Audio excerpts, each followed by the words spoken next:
Welcome back to the news at 10. Let's cross over to Abuja now. Here's Markwe. Markwe. Hello, Ijoma. Now, while the health workers have just begun their strike, the non-teaching staff of Nigerian universities have suspended theirs after sealing a new deal with the federal government.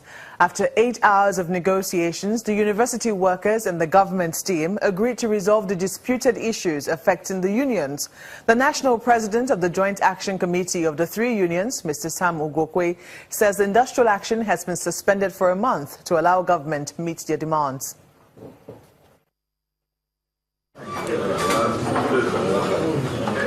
This meeting is the third in the series of conciliation meetings with the striking non-teaching staff of universities since they started their strike 2 weeks ago.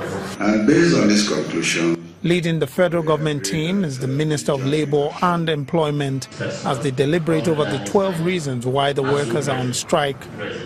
The striking workers are protesting, among other issues, the non-payment of salary arrears, as well as the non-implementation of court judgments delivered in their favor.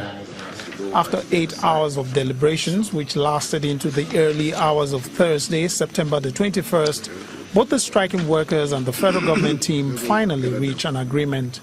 We agreed that the Joint Action Committee leadership will consult its organ as quickly as possible, urgently, with a view to coming off this strike as soon as possible.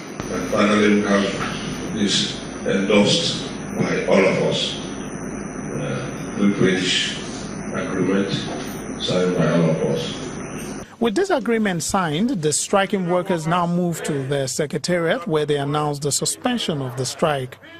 We have developed an actionable template with specific time frames to implement salient aspects of the agreement. Based on the foregoing and following exhaustive and extensive consultations with our various union organs, we hereby announce the suspension of the strike action embarked upon by the Joint Action Committee of NAT, NASU, and SAN, on the understanding that the timelines agreed with the federal government of Nigeria on the various issues are met. For now, full academic and non-academic activities have been restored in government-owned universities that were affected by the strike. How long this will last depends largely on the implementation of the agreements that have been signed. Now to mainstream politics, the Ekiti State governorship election might be roughly a year away, but this has not stopped the Independent National Electoral Commission, INEC, from sounding a note of warning. The electoral umpire is asking political parties to play by the rules. While meeting with party representatives in Ado-Ekiti, the state capital, the INEC resident electoral commissioner in the state, Professor Abdulganiyu Raji, assured them of a level playing field in the exercise. And November 1, the deadline for the enforcement of the prohibition of open grazing in Benue State is around the corner. However, herdsmen are yet to begin the process of acquiring land for the purpose of ranching. While the herdsmen are requesting for an extension in order to adequately enlighten their members, traditional rulers in the state insist on the November deadline as the only solution to already strained relations. Our big story tonight takes a look at the compliance level with the ranching ultimatum ahead of the November 1 deadline.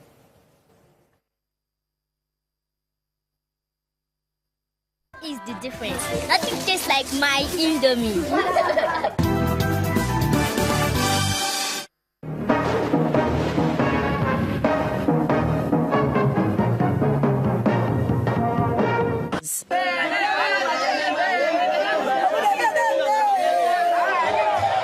For the last 6 years, an estimated 3,000 people have been killed in attacks by herdsmen on farming communities in Benue State.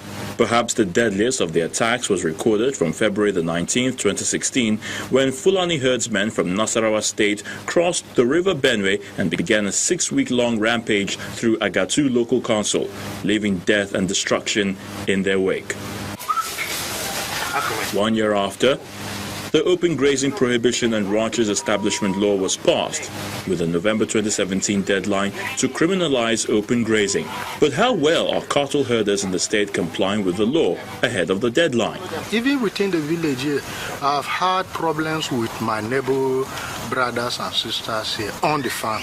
So if within a small community like Igbo here, I've had problems of my cattle going into other people's farm. On a wider society where the cattle herdsmen from the Fulanis intrude into farmers' lands, that shows that it will affect them the more. And if daggers are drawn, blood will be shed, people will be killed. Converting expired car tires to ranch building materials is one of the innovations introduced by the indigenous cattle herder.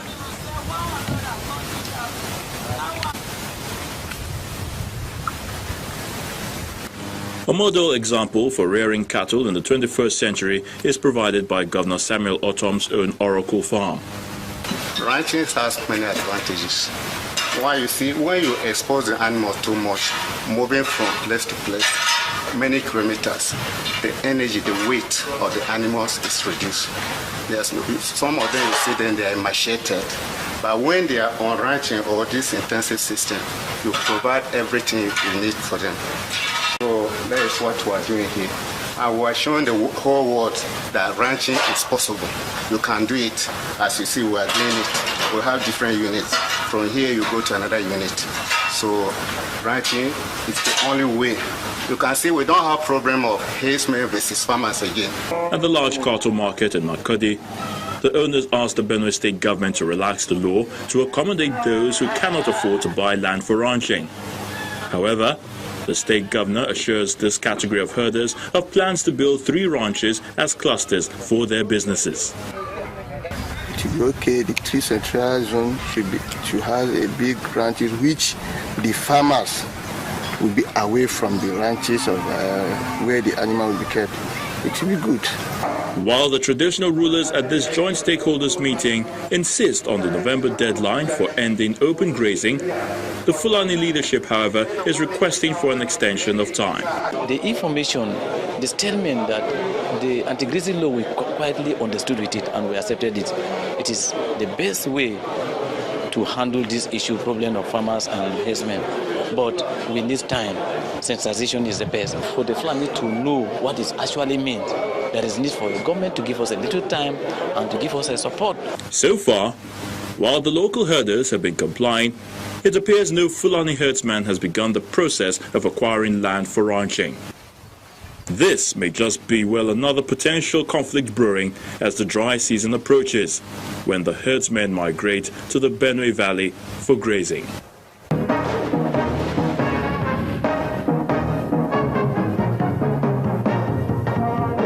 Taste is the difference. Nothing tastes like my Indomie.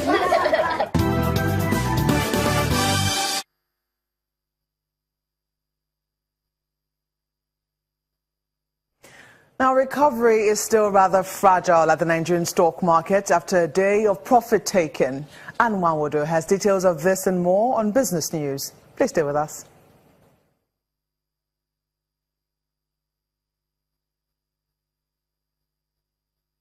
You first. First Bank.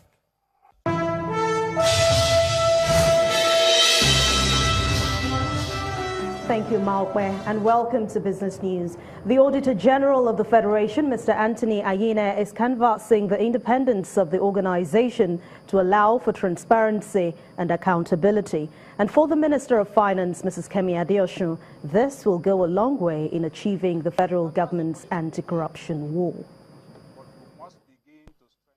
Some may wonder why this issue of independence is so key. In the context of Nigeria and the major challenges we have, including corruption, the effectiveness of the audit office is hindered or weakened when the Supreme Audit Institution cannot be guaranteed of minimum or essential funding to meet basic needs to execute its mandate.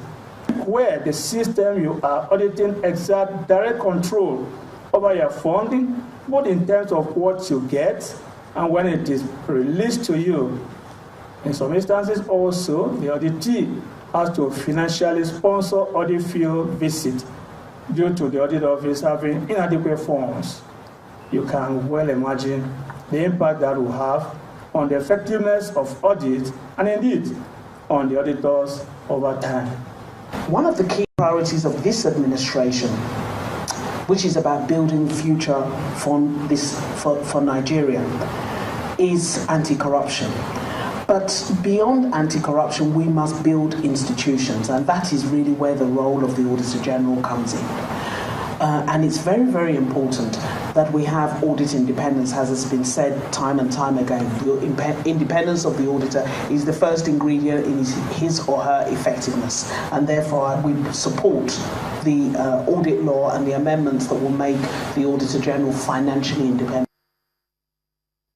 Minister of Finance, Mrs. Kemi Adeosun. The Central Bank of Nigeria has sold 205 billion naira in treasury bills to mop up liquidity one day after raising more money than it planned through a debt auction. 6 open market bills have been sold at 17.9% compared with 16.8% it paid to place the same maturity at an auction on Wednesday. The CBN's Monetary Policy Committee will hold its interest rates decision meeting on Tuesday next week, and most analysts are expecting it to leave the benchmark unchanged at 14%. It's all red for the Nigerian Stock Exchange today after a brief recovery yesterday and profit taking in key blue-chip equities. However, traders and analysts are expecting bargain hunting to drive a positive close in tomorrow's session. Let's hear more from Bisi Adebayo.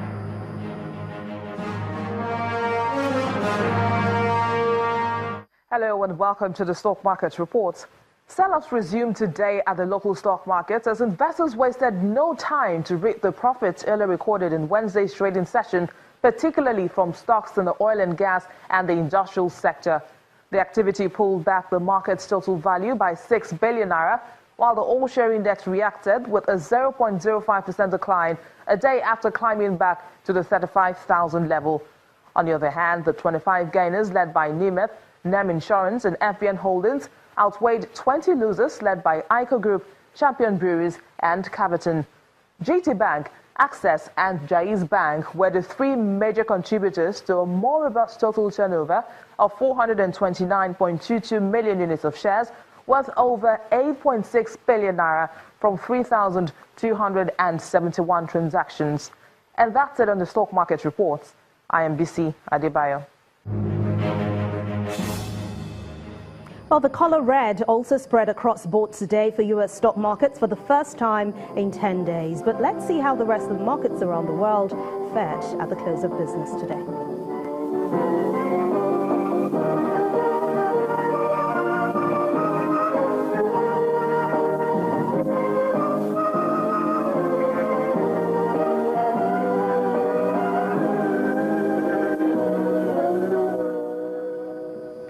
That's Business News tonight. Thank you for watching. I'm Anne Nwaudu. It's back to you, Joma.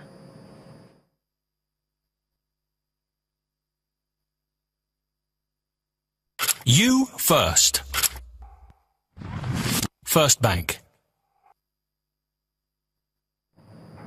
Thanks a lot, Anne. Still ahead of the news at 10, Super Eagles of Nigeria qualify for the final of the 2017 WAFU Cup with a 1-0 win over Benin Republic. That's on sports.